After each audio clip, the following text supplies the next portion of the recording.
Only women who break the rules ever make history. The rights that women have today are because brave women came before us and said, no, I'm going to break that rule. And I want to talk a little bit about those women because there's quite a few infamous women throughout history who have broken the norms and thus created a new way that the women in the future or the women like us in the present can live. So while I put on this naughty palette, let's talk about one of my favorite infamous women, Anais Nin, often mispronounced as Anais Nin. You may know her from the movie Henry and June, or you could just know her because she was an extremely prolific writer. So Anais really wanted to study at Columbia University or anywhere.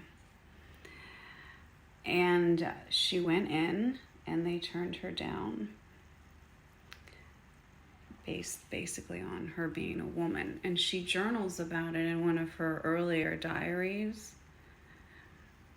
about how she felt so little and tiny and how she should have worn some rouge. So this was devastating to her. But as a woman, they often got turned down from colleges. So that was very sad for Anais because she was a really talented writer. So she continues to write and meets her first husband, Hugh. She marries Hugh and they go to Europe. And this is really where everything starts to happen. Because even in New York, she would pose as a model for artists because she was very beautiful. She was very striking. But they went to Europe, her husband and her, Hugh, and or Hugo, was Hugo? And she started writing little erotic ballets, little stories, and they started selling. She was happy about that. And she tried to get some of her other writings. So she's trying to get her other stuff published, but no one will publish it. So what does a wild woman do who doesn't take no for an answer? She starts self-publishing her work. Around some time in all of this, she meets a man named Henry and his wife June. And in her journals, she describes June as some gorgeous creature she must have. And that starts an affair between June Miller, Anais Nin, and Henry Miller.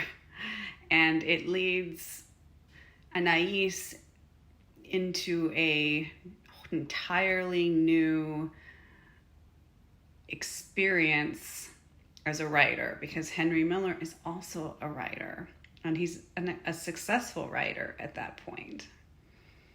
And the whole time this affair is going on, she's still married to Hugh.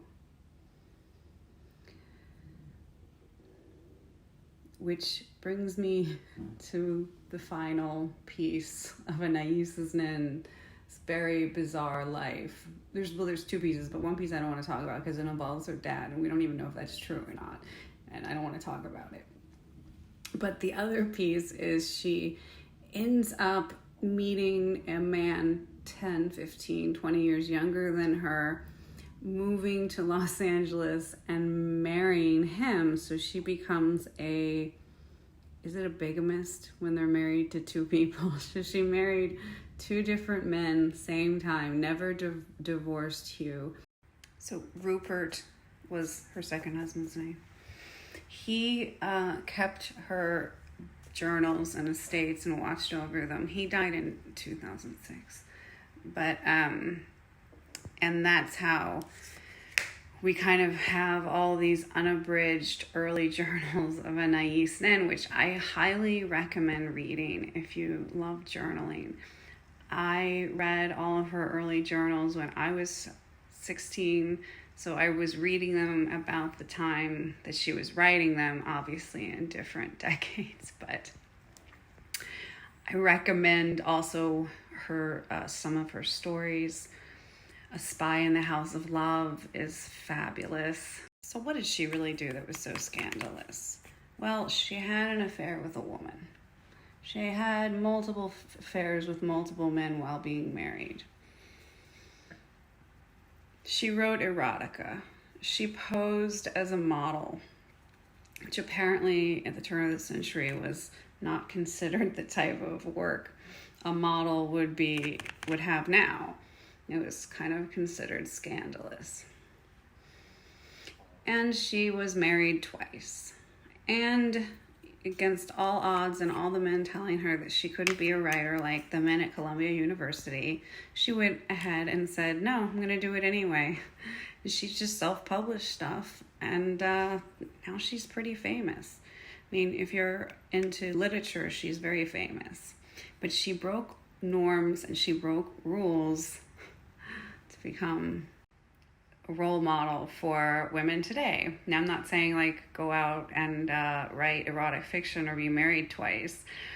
But what I am saying is that she played by her own rules and rules that she was comfortable with. And she's made history because of it. So let's break some rules today, huh?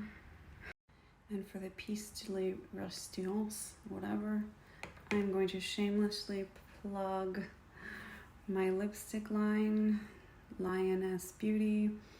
We sell more than just lipsticks. You should check it out. This shade is called Lioness